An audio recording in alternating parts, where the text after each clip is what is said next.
السلام علیکم، امید کرتی ہوں آپ سب خیریت سے ہوں گے۔ آج ہم بچوں کے نشوونما خاندانی زندگی کا 2016 کا پرچہ حل کریں گے۔ یہ آبجیکٹو پرچہ ہے، آپ اس کو نوٹ کرنا ہے۔ ویڈیو کو پاز کر کے پھر ہم آگے چلیں گے۔ امید کرتی ہوں آپ نے ویڈیو کو پاز کر کے اسے نوٹ کر لیا ہوگا۔ یہ سبجیکٹو پیپر ہے اور سبجیکٹو پیپر کے کوشچنس دیکھ سکتے ہیں آپ۔ ہم کاپی کے پیج کی طرف چلتے ہیں جہاں ہم نے انہیں حل کیا ہے۔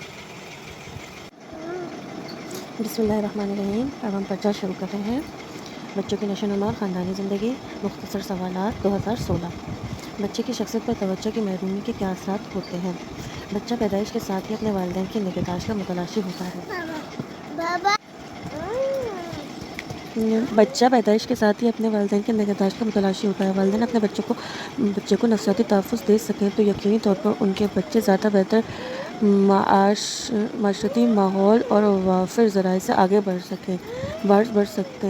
بعض لوگ اپنی ذات کو، اپنے کام کو زیادہ اہمیت دیتے ہیں، اسی لیے کامیاب والدین ثابت نہیں ہوتے۔ یہ بچے اپنے ماں باپ کی محبت اور شفقت کی متلاشی بچے اپنی اس کمی توجہ کی محرومی کو بہت غلط طریقے سے پورا کرتے ہیں۔ گستاخ ہونا، خودسر ہونا، آوارہ گرد ہونا، دوستوں کی غلط صحبت میں رہنا، فیشن کے طور پر چوری کرنا، یہ سب چیزیں اس کی شخصیت کا حصہ بن کر اس کی شخصیت کو تباہ کر دیتی ہیں۔ بچہ ایسا انتقاماً بھی کرتا ہے۔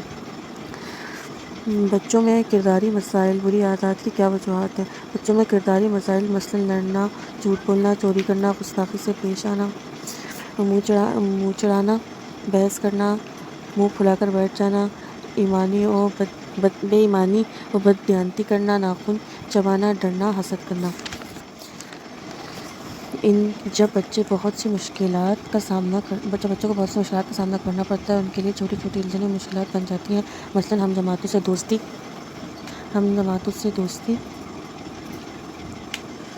گھر میں اچھے تعلقات، اسکول میں نمایاں نمبر، کامیابی یا ایک کمزور طالب علم ہونا وغیرہ۔ اس کے علاوہ اس عمر کے بچوں میں یہ بھی احساس ہوتا ہے کہ وہ بڑوں کی طرح کپڑے پہنیں، گھر کے ہر معاملے میں ان سے مشورہ کیا جائے، بڑوں کی طرح طرز سلوک اختیار کرنا اور توجہ کا مرکز بننا اور کھیلوں میں نام حاصل کرنا۔ جب بچوں کو اپنی قسم کی خواہشات میں ناکامی یا تاخیر کا احساس ہوتا ہے تو مختلف قسم کے مسائل پیدا ہوتے ہیں۔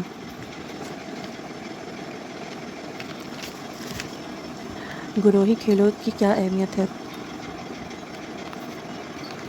گروہی کھیل سے بچوں میں آپس میں میل جول بڑھتا ہے۔ گروہی کھیل سے بچوں میں آپس میں روابط بڑھتے ہیں۔ مشترکہ کھیل باہم لگاؤ پیدا کرتے ہیں۔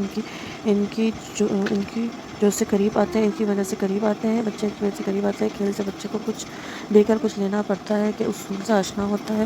اس میں یہ سمجھنے کی صلاحیت پیدا ہوتی ہے کہ ساری دنیا اس پر ہی چل رہی ہے اور مجھے انسانی کی عادت پیدا ہوتی ہے۔ مل جل کر کام کرنے کے کیا فائدے ہیں؟ اس کا جواب مختصر سوالات سوال نمبر 13 2011 کے پرچے میں موجود ہے۔ کنبے کی بنیادی ذمہ داریاں کیا ہوتی ہیں؟ اس کا جواب سوال نمبر 2 مختصر سوالات 2011 میں موجود ہے۔ ثقافت سے کیا مراد ہے؟ اس کا جواب سوال نمبر 5 مختصر سوالات 2011 میں موجود ہے۔ مذہب بچوں کی اخلاقی بہتری میں کیسے معاون ثابت ہو سکتا ہے؟ مذہب یعنی دین اسلام بچوں کی اخلاق کی بہتری میں بے حد معاون ثابت ہوتا ہے، کیونکہ دین اسلام کی تعلیمات میں بہت سا حصہ اچھے اخلاق پر مبنی ہے۔ چنانچہ حدیث کا مفہوم ہے بہترین انسان وہ ہے جس کے اخلاق بہترین ہوں، اور رسول اکرم صلی اللہ علیہ وسلم نے فرمایا کہ بہترین مسلمان وہ ہے جس کے ہاتھ اور زبان سے دوسرا مسلمان محفوظ ہو۔ قرآن اور رسول اللہ صلی اللہ علیہ وسلم کی زندگی کے واقعات، سیرت نبوی پڑھنے سے اخلاق کا ایک اعلیٰ درس ملتا ہے، کیونکہ ہمارے نبی تو اعلیٰ اخلاق کا بہترین نمونہ ہے۔ تا قیامت تک آنے والے انسانوں کے لیے حضرت صلی اللہ علیہ وسلم کے اخلاق اور شفقت، درگزر، عفو کی مثال تو سارا عالم چھان کر بھی حاصل کرنا ناممکن ہے۔ معمول سے کم عقل والے بچوں کے ساتھ کیسا برتاؤ کرنا چاہیے؟ بعض چیزیں خالص اللہ کی دین ہوتی ہیں، ان میں سے ایک عقل بھی ہے، اس میں انسان کا کوئی عمل دخل نہیں ہوتا۔ تو اگر کوئی بچہ اپنی عمر کے اور بچوں سے کم عقل ہے تو اسے طعنے دینے کے بجائے اسے سمجھنے اور حوصلہ دینے کی ضرورت ہے۔ اسے شرمندہ کرنے کے بجائے اس کی حوصلہ افزائی کرنے کی ضرورت ہے۔ اگر ہم انہیں ذلیل کریں گے، برے ناموں سے، بے وقوف، پاگل وغیرہ سے پکاریں گے تو ان کی صلاحیتیں اور مدھم پٹنا شروع ہو جائیں گی اور وہ خود اعتمادی پوری طرح کھو دے گا۔ ہمیں چاہیے کہ اگر کسی بچے میں عقل کی کمی معمول سے کم عقل رکھتا ہے عقل کی کمی ہے معمول سے کم عقل رکھتا ہے تو اسے اسی عقل اور سمجھ کے ساتھ جینا سکھائیں، اسے ایک پر اعتماد شخصیت کا مالک بنائیں، اسے سمجھائیں کہ اس میں کوئی کمی نہیں ہے۔ اگر اللہ تعالیٰ کسی سے کچھ لیتا ہے تو بہت کچھ لیتا ہے، اگر اسے پڑھائی مشکل لگ رہی ہے تو اسے اچھے نمبر لانے کے لیے دباؤ نہ دیں، اس کی اور خصوصیات پر توجہ دیں۔ اکثر ایسے بچے مصوری موسیقی میں بہت اچھے ہوتے ہیں تو آپ خود بھی ان کے لیے اور انہیں بھی اسی طرح متوجہ کریں۔ ایک اچھے طالب علم کی خصوصیات تحریر کریں۔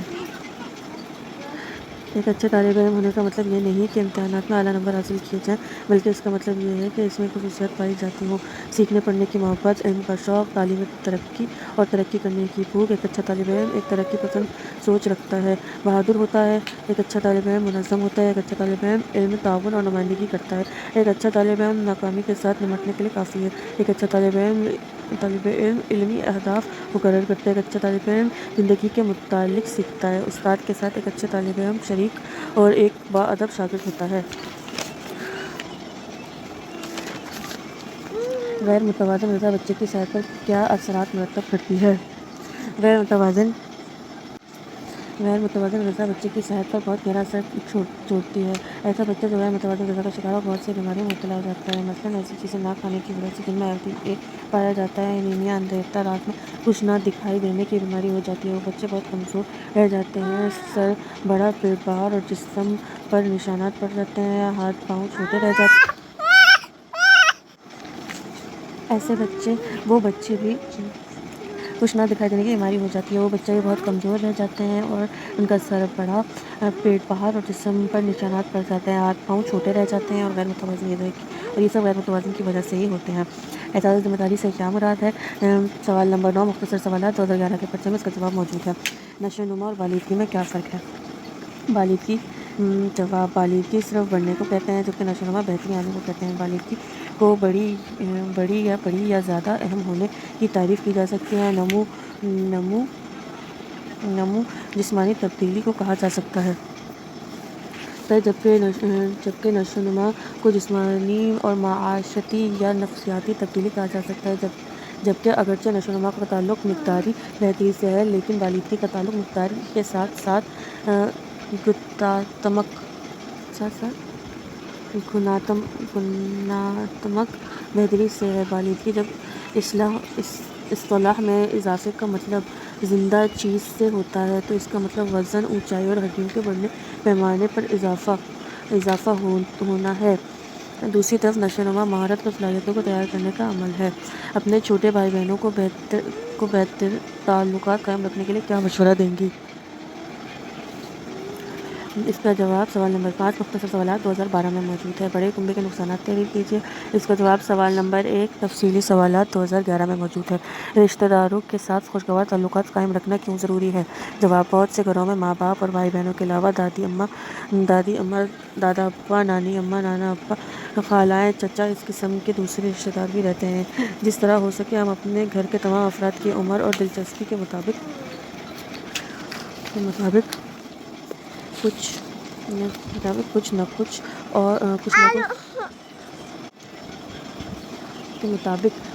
کچھ مدد اور خدمت کرنی چاہیے۔ ان سے تو اللہ تعالیٰ بھی خوش ہوگا اور آپ کے ماں باپ کو بھی آپ پر فخر ہوگا۔ اور جب تک انسان مخلص اور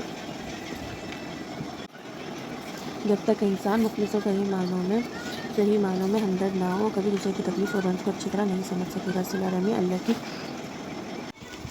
رنج و تکلیف کو اچھی طرح نہیں سمجھ سکے گا۔ صلہ رحمی اللہ کے احکامات کا ایک حصہ ہے۔